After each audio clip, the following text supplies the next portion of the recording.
All right, everyone, it's time to start up with part 3. This is more, maybe advanced, a little bit different techniques to making pins and how to make some different pins. I'm going to show you how to make a key pin and pin that is spooled, and you won't be able to tell that it's a pin and pin until you pull it apart. I'm going to show you how to make different types of pin and pins. Virtually pin and pin, which is a pin and pin key pin with an inner and outer, and a pin and pin driver pin with an inner and outer, and those are pretty slick to make. Now those are very time consuming to make, but they're pretty slick to make. So, well, what do we have here? I've got 3mm brass rod, and that is for making pins, and you can see the 3mm brass rod fits right in there perfectly, and it's a little bit snug, but one of the steps we're going to do will thin it down just a smidge and make it just right. And you guys will shit bricks when you see how good this stuff is to use. And you can buy this 3mm brass rod off of Amazon or eBay. This is brass tube.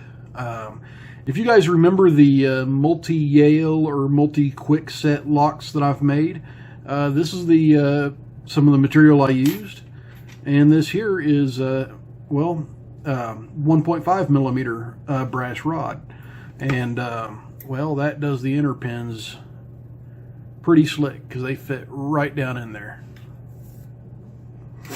So that's what we're going to use to make the multi-pin and pins. I'm going to show you different carving techniques to make some more interesting styles of pins with your brass rod here. I'm going to show you threading and counter milling, and I'm going to show you how to take the top off and get it back on without completely destroying the lock. So we've got a lot to cover here today, guys. It's going to be a long video.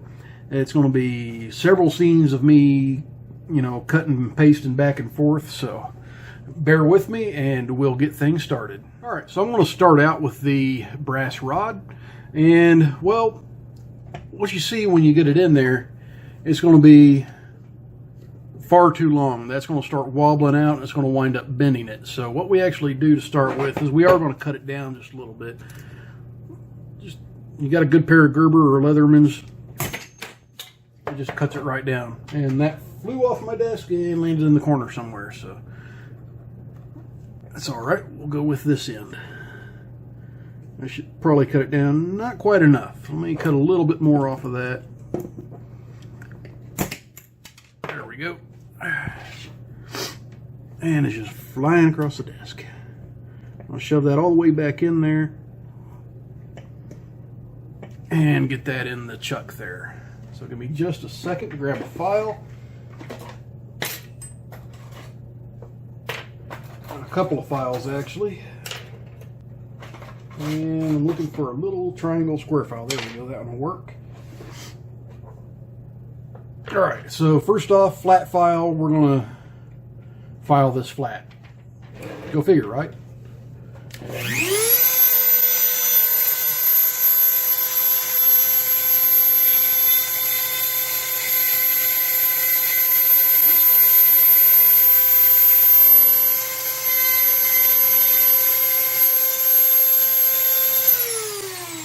Alright, now that that's filed flat, to do the trick that makes this 3mm brass rod absolutely perfect.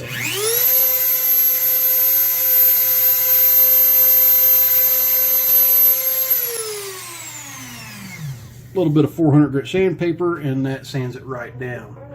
Now, some good tricks with this stuff is you want to make a whole bunch of serrations and make a really serrated pin and just keep going all the way down, just cut it off where you get, or when you get to the end. Yeah, you could easily do that with this, and I recommend doing that. Let me get my blade out here. That's not the one I'm looking for. There it is. All right, so you just like a little serration, just all the way down as far as you want to go, and then just come back and cut off where you want your pins to end. Very perfect tool for that. So it just works out really well. But the first thing I want to show you guys is one of my personal favorites, and it's one that I've come up with fairly recently, and it's a ball spool. One end of the spool, or T-pin, is shaped like a ball. And I'm going to show you guys how to carve that down using the hacksaw blade.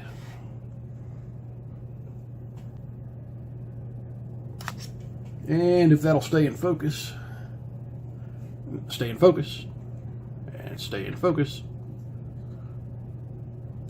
My camera hates me, guys.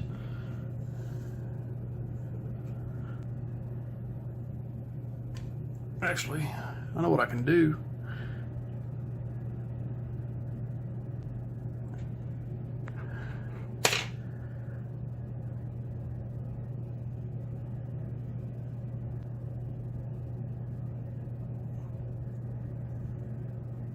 There we go. Finally getting it to focus.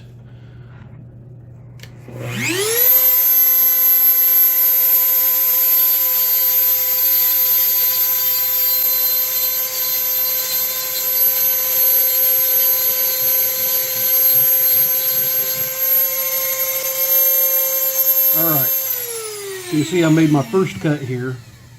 The first cut just gives me the depth of where I want the ball to end at. So the rest of it is going to be shaping it around.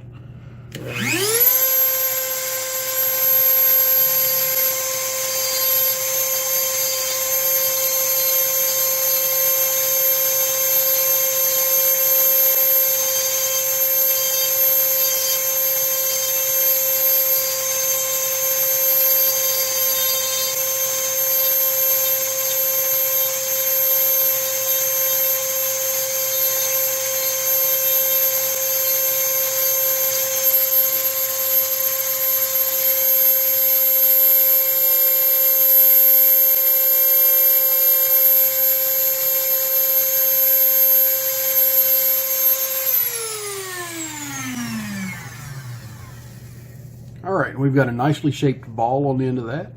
It's got a little bit of a rough spot there, but I'm not worrying about that. But that ball will allow the pin to rotate just a little bit more if the ball is up in the chamber. And also on this lock, I'm going to show you something else we could do to make this ball a little bit more effective. Alright, so I'll need my hacksaw blade again.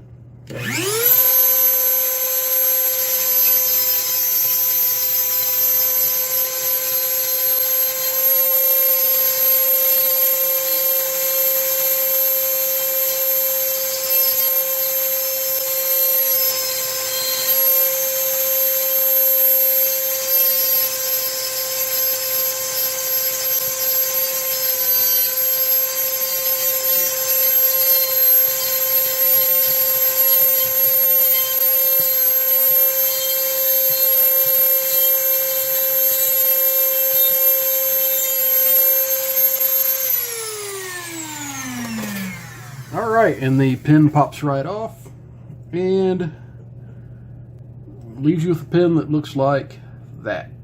Now, what are we going to do with that little nub? That's simple, guys. I got sandpaper here. I'm just going to buff it on this sandpaper, and I'll do that off camera real quick.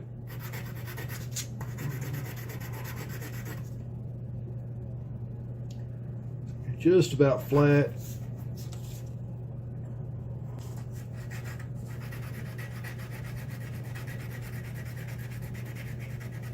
And it's flat. It's rubbed off now. So now we got a ball spool. I'm just going to set that over there. Next, we're going to do a quick and easy T-pin on this, and I mean really quick and easy.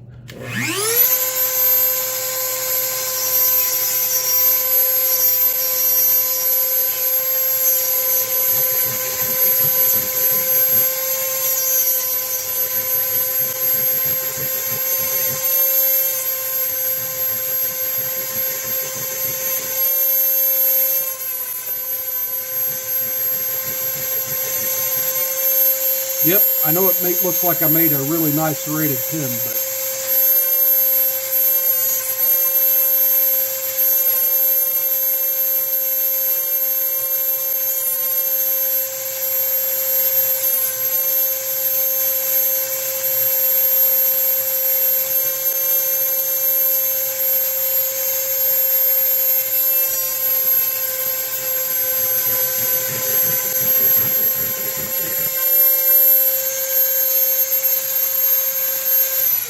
And now we've got a serrated T-pin. I just got to sand that little bit off. Okay, so that's a couple of really neat, really quick and easy pins. It's very easy to make spool pins. You can make any type of shape you want as long as you're creative. You can make the bomb pins. You can make king or pawn looking pins, queens, all sorts of different looking stuff on using this brass rod. It's very easy. It's just as strong as your normal key pins, and I love this stuff. Now I'm going to make a regular pin real quick, and this one's actually going to be used in a special key pin.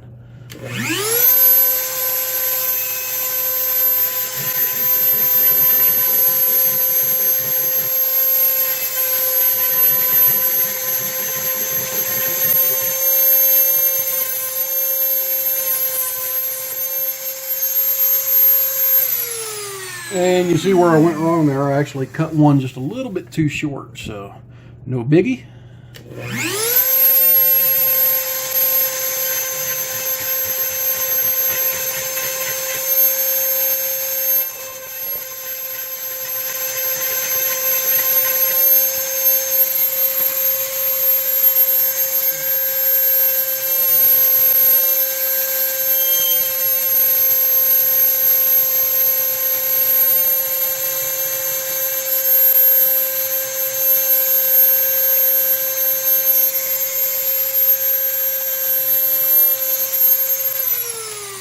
That diameter looks like it'll make a nice center pin. Alright, so I'm going to cut this off with a little bit different tool this time.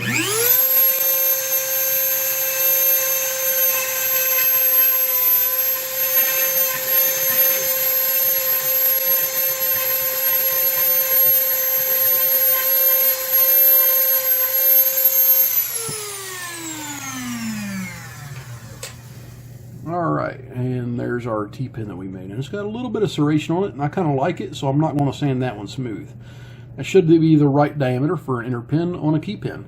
Give me a second. I'm going to change up some stuff, and we'll get right back. Now I can show you why I cut that last T-pin.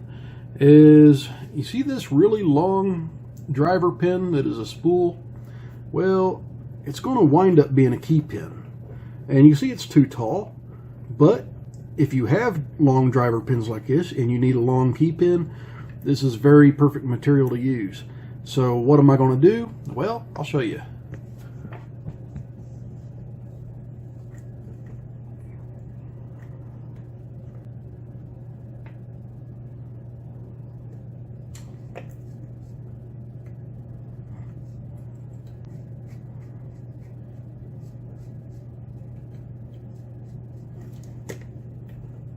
Alright, I got that into the Dremel. And let's go ahead and tighten up the chuck. There we go. That's nice and even, no wobble. Alright, so, well, first thing we want to do is when we're making a key pin is we want to file the bevel. And we'll just go ahead and do that now.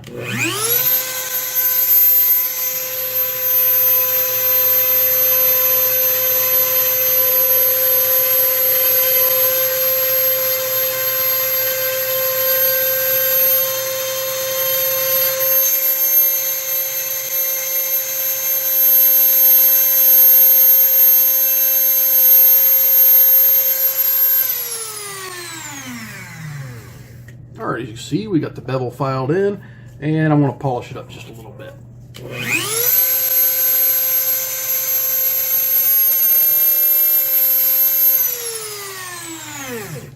And one thing you'll notice is that this key pin will probably still be too long when I stick it down into the chamber, but that's not a big deal.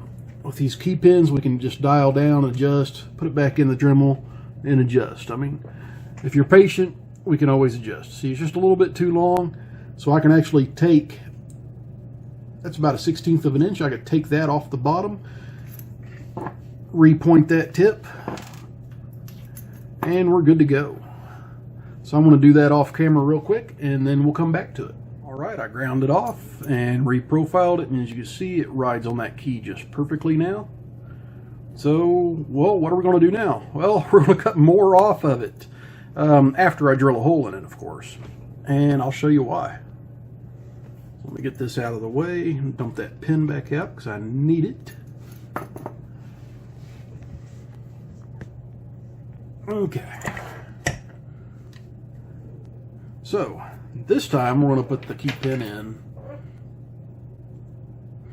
the other direction. Make sure it's nice and even, not wobbling. I can't stress that enough. That's why I say it so often. All right. So, I'm going to grab my handy dandy drill bit and my pliers. And we're going to drill a hole straight down the middle of this puppy. I'm going to have to turn this to where I can actually see it better, so it might not be as easy on the camera, but we'll see.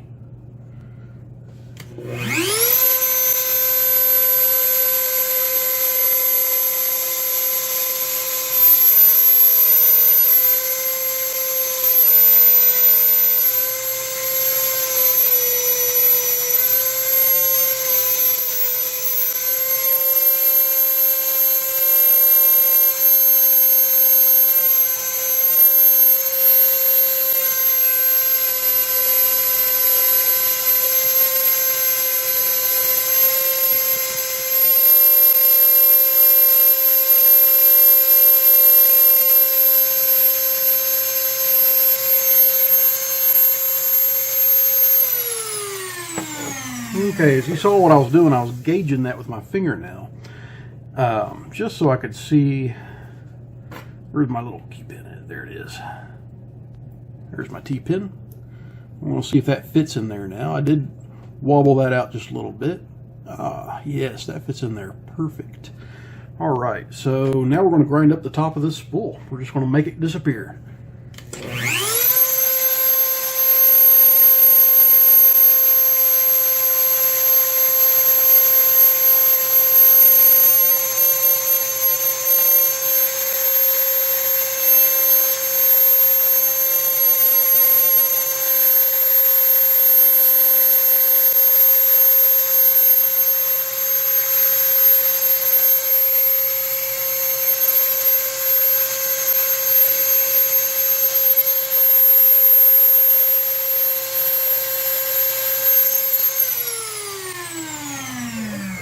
Alright, let's see how well that sits in there now.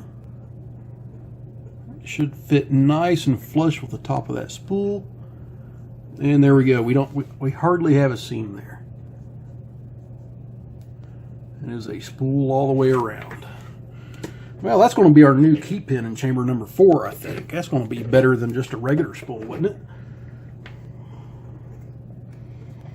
Let me set that in chamber 4. Let me ditch that pin out of chamber 4.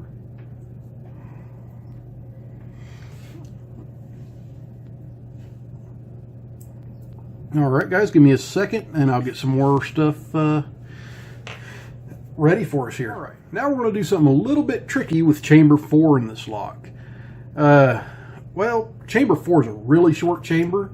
It's going to be high up there, a lot of reach, and we're going to do something a little bit different with it. But in order to do that, I don't have any wafers, so I'm going to make one.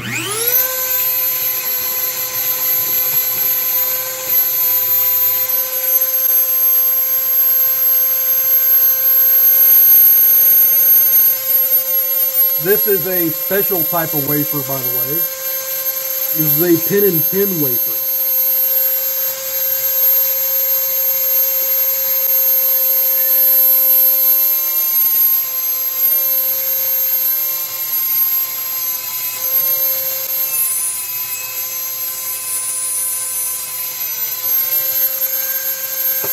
That's all the distance we need to go deep, just maybe about a 1/16 of an inch.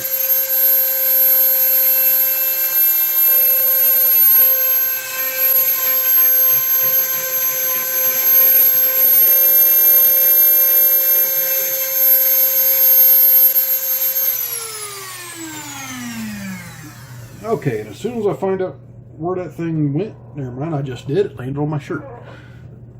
Okay, and there's our little pin and pin wafer. If you notice that we cut it off just at the right point, just about when the drill is about to go through it. So, like I said, that's just a wafer, and the driver pin is actually going to rest on that.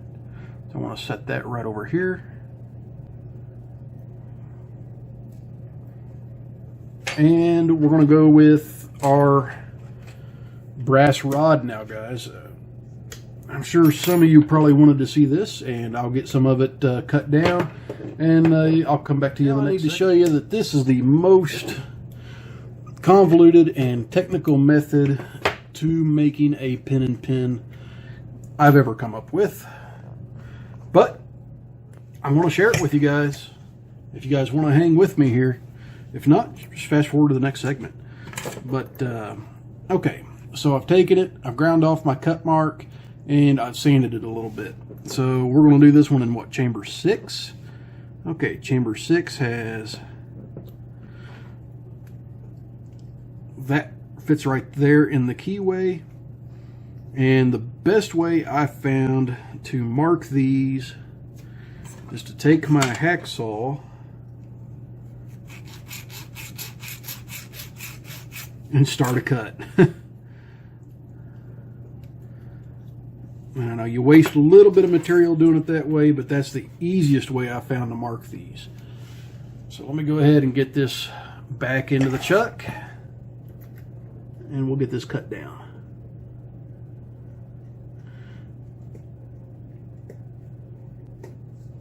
Okay, nice and even. And these pins, guys, they have to be, for them to work, they have to be right on the money. They can't be off by 1 iota. Alright, so we're going to turn this on, and you should be able to see the little silver flash.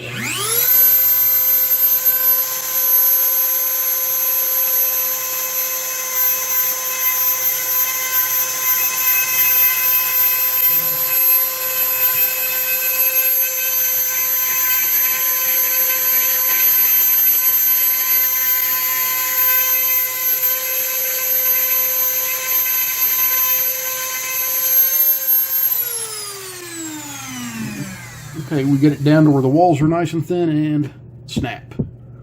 Snaps right off. Fairly clean, but we still have to sand that, so let me do that real quick.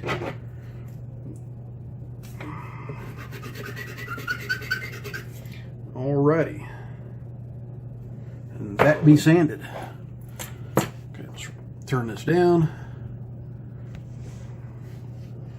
And let's see if I followed my mark well enough. Actually, I need to sand that off just a little bit more. It's a little rough around the edge. So, give me just a second here. I sanded down, and it looks like I met my line right on the money. I'm just a hair heavy. I can fix that with a little bit of sandpaper. So, not a big deal there.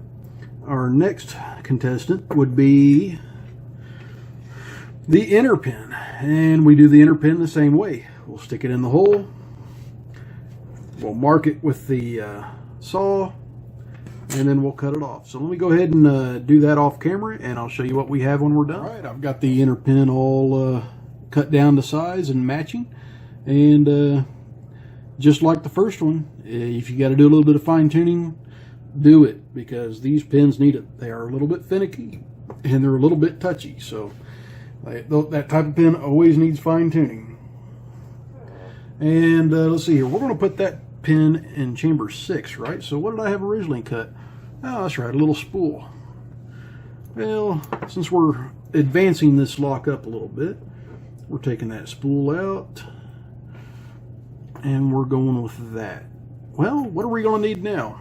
We're going to need a driver just like that one. So let me go ahead and get those made up, and I'll get those laid out. And, well, let's go with the next part. It's going to be a 3-part pin. And I'll come back to that as soon as I make the drivers for this one. This is the last pin that I'm going to make for this lock before we start doing some other stuff. And, well, yeah, definitely the last pin. I got 2 pins in here I haven't modified yet, but the last pin is going to be a 3-part pin. And 3-part pins can be a little bit tricky, but this one's going to be a driver pin, so we don't have to put a whole ton of precision into it. Okay.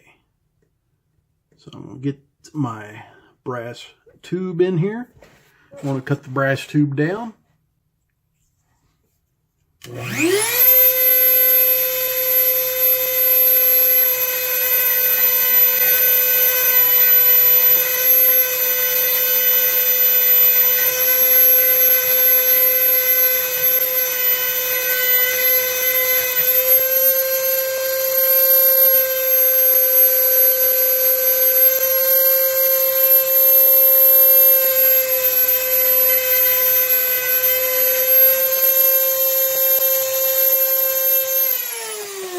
Alright, I got the tube cut down, and that's going to be our collar for the 3-part pin.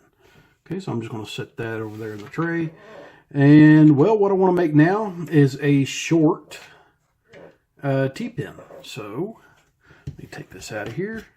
Take that chuck out entirely. Replace it with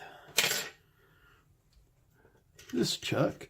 And since you guys have seen T-pins made, I'm going to skip past this part. So we've got all the pins made up for this lock, and I'm sitting there holding the 3-part pin because I wanted to show you how that one works. Okay.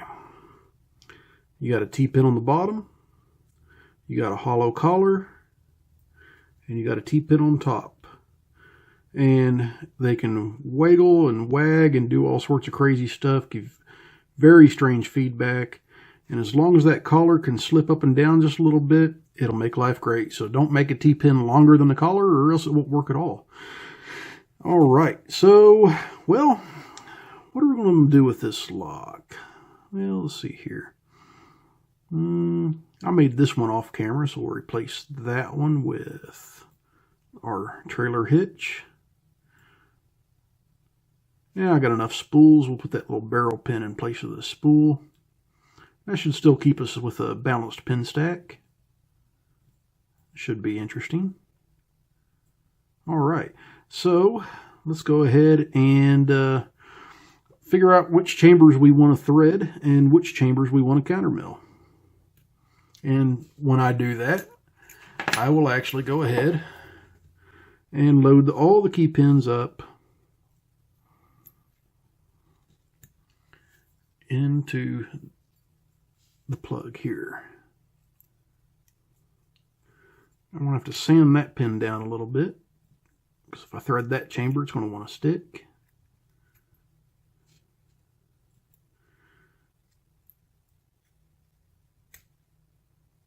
I have to sand the top of that T-pin just a little bit for fine tuning. I'll have to sand that one as well. And I shouldn't have to sand this one at all, but that's our pin and pin. So everything's in there just fine. I don't think I'll do any threading or anything to the chamber 6 because these pin and pins, I'm not real sure how they'll react with that, whether it'll screw the lock up or not. So we're going to leave those out. Looks like some good countermilling candidates would actually be chambers 1, 2, and probably 4, but I think I'm just going to thread 4. So let me get some pins in order that might make this a little bit more interesting. I'm going to put this trailer hitch in 1. I'll leave this pin and pin right here, and chamber 3. Yeah, I think that's going to work. Yeah, so we're going to countermill 1 and 2, and I'm going to thread the rest. So that should work out just fine. You know, so these guys are pretty close to the shear line, so we do have like a double overset trap here. But these pin and pin key pins are supposed to be very evil traps. You see everything fits nice and flush at the shear line here. I just need to do a little bit of trimming on these pins, and well, then we'll be good to go. So, well, we've gotten that far. So let me dump these out. I'm not going to show you guys the final assembly of this lock until I get it all done. and I'll do all of that off camera and bring it back to you finished. But we still got a few things that I got to show you. Now, I've showed countermilling before on another lock making video, but I'm more than happy to show it again. My subscriber base is up a little bit higher now than it used to be, so definitely more people will see it, and it will help more people seeing it again. That's what I'm all about, helping out the fellow picker. Okay, so countermilling, that's our first task. Well, you're going to need a Dremel without that cutoff blade. You're going to need a grinding bit, and I thought I had one right here handy.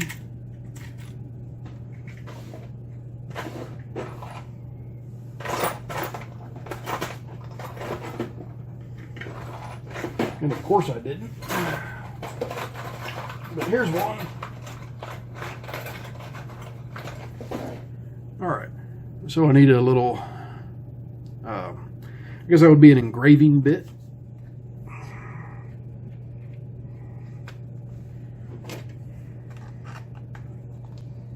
Chuck it up into the Dremel, nice and tight. You guys always notice I'm saying nice and tight on so much stuff here. It might be getting a little bit ridiculous, but and here we go.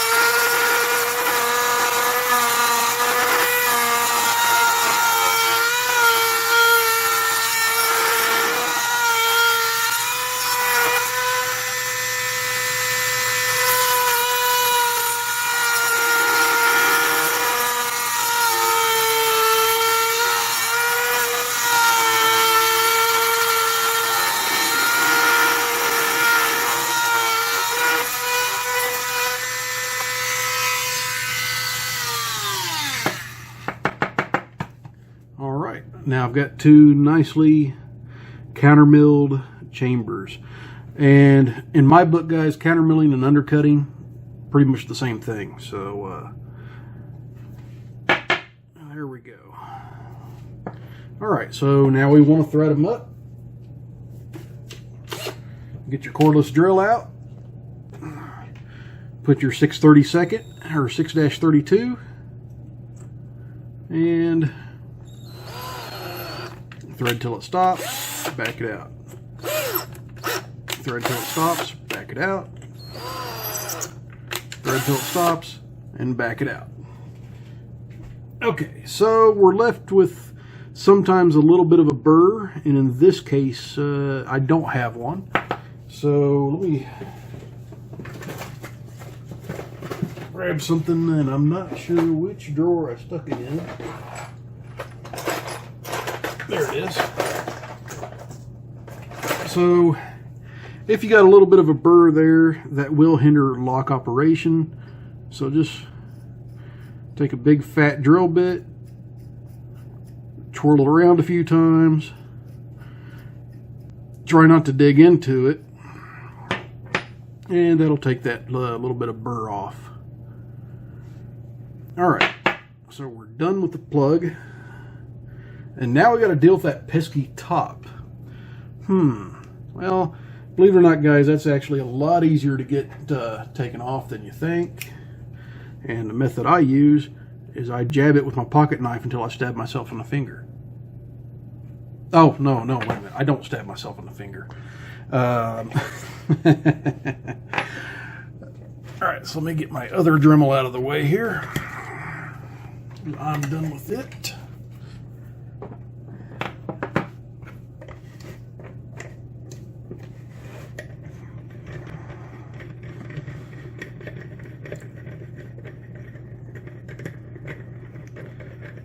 And now that it's all screwed down,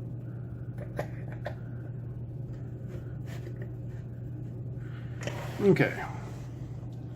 I've got the kick clamped up into the vise. And I'm going to use a crappy knife that I don't really give a crap about. Hence why it's a crappy knife.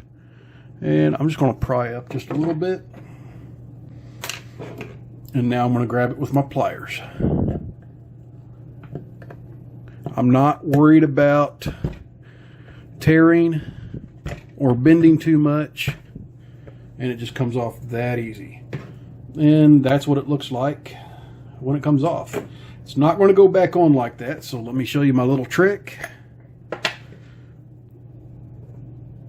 Is I will clamp it back up in the vise.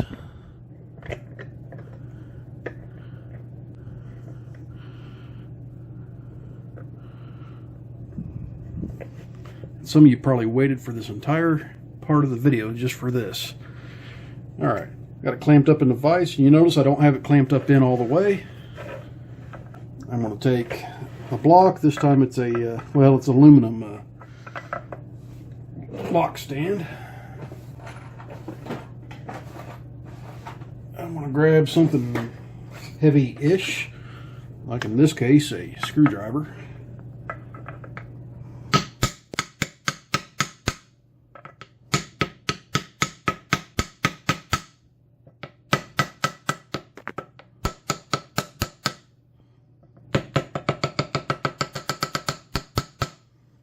And fold it over like so. Why am I folding it over? That's to make it easier to put back on. Figure out which way to unscrew that. Righty tighty, lefty loosey. Come on, Brent. Okay. So now that'll slide on there easier and it'll be easier to put back on.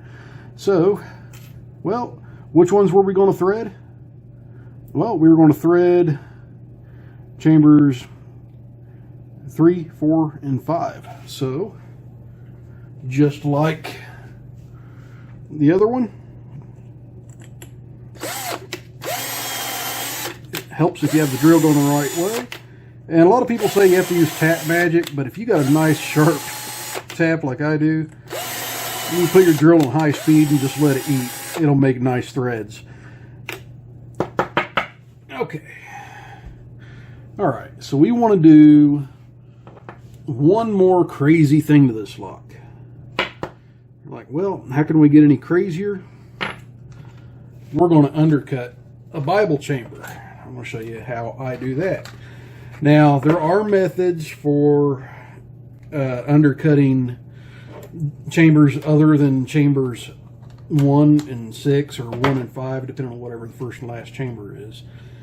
But this is the method for doing the first or last chambers. And I want to start with chamber 1. You notice I've still got my bit here, and I've actually pulled it out further.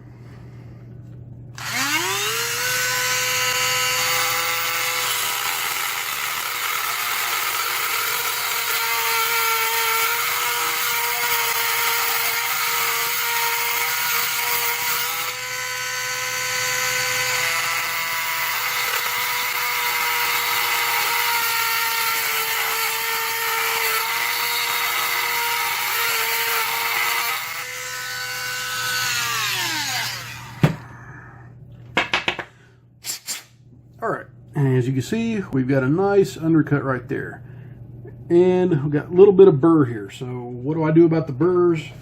Well, I grab a file, and I grab a specific file, not a Pacific file. And I grab, it's flat on one side, rounded on the other, and I just file at it just a little bit, and those rough spots are gone. Okay, now getting this back on. Very simple. I just slide it in. I just slide it in and try to keep it from popping up. There we go. Okay, it slid back in. I'm going to clamp it back up into the vise.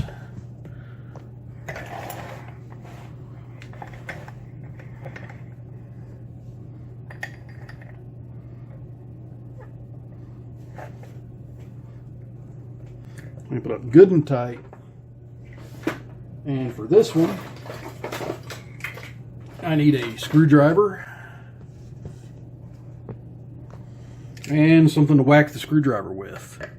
So I'm going to come right about the middle of this thing, give it a good whack, and just move around. And see, I know I'm blocking the camera a little bit here, but I'm right-handed, guys. Sorry about that. All right.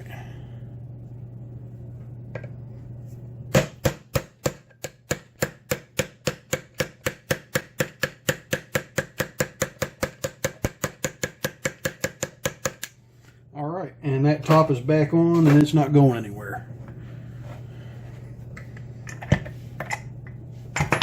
If you're worried about that top coming off just a little bit,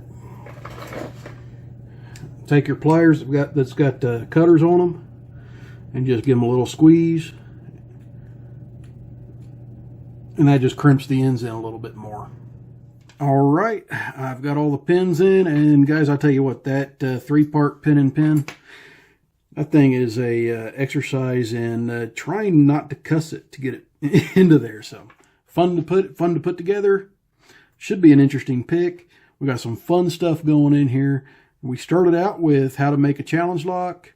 I went through just about everything I know how to do in making a challenge lock in these guys. So if there's anything you guys ever want to know in the future, just let me know in the comments. And I'll see what I could put together for you. So let's go ahead and slide this together. And do our first test operation. Okay, it's locked up. And the key. This is the moment of truth. This is where the... Oh, there we go. That is smooth, ladies and gentlemen. We got a good worker. So I am labeling this lock.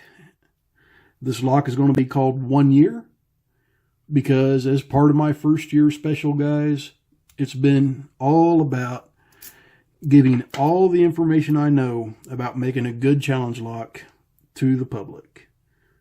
So this lock is now labeled 1 year, and it's going to go out in the circulation whenever I make a trade. But here we go, guys. How to make a challenge lock, part 3. Everyone, I hope, and I really do hope that you found everything that we did in here informative. I hope that maybe I entertained you somewhat by maybe some of my talking or stories or whatever I've told. And I really hope that you guys come back and keep checking on the new videos that I put out. The biggest majority of my videos is just straight up picking challenge locks. And every once in a while, I'll do a giveaway. And every once in a while, I'll do a video like this. So thank you guys very, very much. I highly appreciate your patronage. And, it's just been an awesome first year. Stay safe. Don't do anything illegal. And as always, please like, comment, subscribe, and I'll see you next time.